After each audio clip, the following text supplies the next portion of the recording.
Okey, kali ini saya akan terangkan berkenaan dengan bab 3. Bab 3, apa dia bab 3? Bab 3 ialah tajuknya penaklukan logik.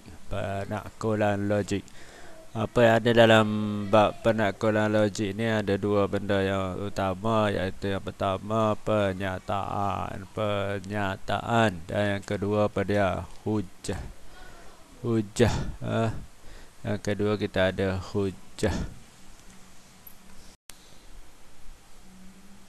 Okey, kita tengok dulu bahagian yang pertama dalam penaklukan logik ni, iaitu penyataan. Di dalam penyataan pula, apa dia pula yang kita akan belajar, yang kita akan tengok ataupun yang kita akan belajar dalam bahagian penyataan ni adalah yang pertamanya penyataan itu sendiri, yang kedua penafian, yang ketiga penyataan majmuk, dan yang terakhir sekali implikasi, iaitu implikasi.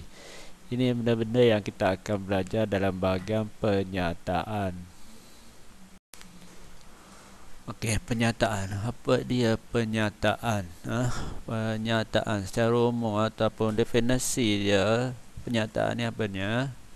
Penyataan ni adalah suatu ayat, suatu ayat yang dapat ditentukan kebenarannya, sama ada benar atau palsu, tetapi bukan kedua-duanya. Ingat, satu ayat yang kita boleh tentukan kebenarannya, sama ada dia benar atau palsu. Jadi penyataan ni boleh jadi benar, boleh jadi palsu, kita boleh jadi kedua-duanya. Jika kita tidak pasti kebenarannya, bermakna dia ayat itu bukan penyataan, bukan penyataan. Okey, untuk lebih faham penyataan, kita tengok contoh. Contoh yang pertama. Kereta Proton buatan Malaysia. Jadi untuk tentukan dia penyataan ataupun bukan penyataan, kita kena tentukan kebenaran dulu, benar atau palsu.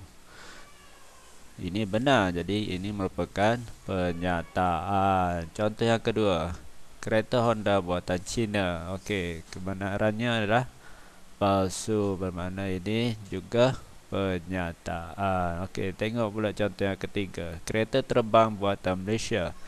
Okey, benar atau palsu? Ini kita tidak pasti. Sebab apa tidak pasti? Sekarang memang kita tak ada buat kereta terbang kan. Masalah akan datang mungkin ada. Jadi kita belum pasti ini benar atau palsu. Jadi ini bukan penyataan. Okey, kita tengok pula contoh-contoh yang ayat dalam matematik, dalam ayat matematik, dalam bentuk penyataan ataupun persamaan matematik. Contoh ni y tambah 3 sama dengan 5.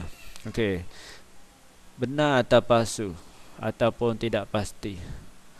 Ini tidak dinyatakan y berapa, jadi kita tidak pasti sama dia benar atau palsu. Jadi ini bukan penyataan. Sekali lagi contoh bukan penyataan bila kita tidak pasti dia benar atau palsu. Macam mana pula kalau bersama macam ni, atau ayat yang macam ni, y tambah 3 sama dengan 5 dan y sama dengan 2. Okey, bila kita ganti y sama 2, memang kita dapat 2 tambah 3 sama dengan 5. Jadi ini benar, bermakna ini penyataan. Okey, yang seterusnya, yang terakhir, y tambah 3 sama dengan 5 dan y sama dengan 10. Ini benar atau palsu atau tidak pasti? Ini jelas palsu. Palsu macam mana? Penyataan atau bukan penyataan? Apa? Bukan penyataan.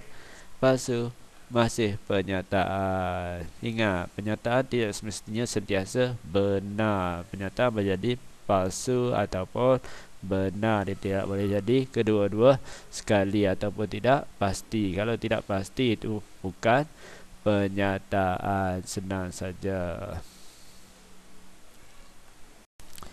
Okey, seterusnya penafian. Apa dia penafian ni? Penafian suatu pernyataan berlaku dengan penambahan perkataan tidak atau bukan mengikut kesesuaian. Macam mana tu? Kita tengok contoh. Contoh, kereta Proton bukan buatan Malaysia. Lagi, 24 tidak boleh dibagi dengan 5 tanpa baki. Okey, yang pertama tu kita guna perkataan bukan. Yang kedua kita guna perkataan tidak. Mengikut kesesuaian. Apa kesannya penggunaan penafian ni? Apa kegunaan penafian ni? Untuk merubah nilai kebenaran suatu pernyataan daripada benar kepada palsu dan sebaliknya. Jadi penggunaan penafian ni kita untuk merubah kebenaran suatu pernyataan. Pada awalnya benar, bila kita tambah penafian dia menjadi palsu. Dan sebaliknya, macam mana? Pada asalnya dia palsu, tapi bila kita tambah penafian dia menjadi benar. Okey.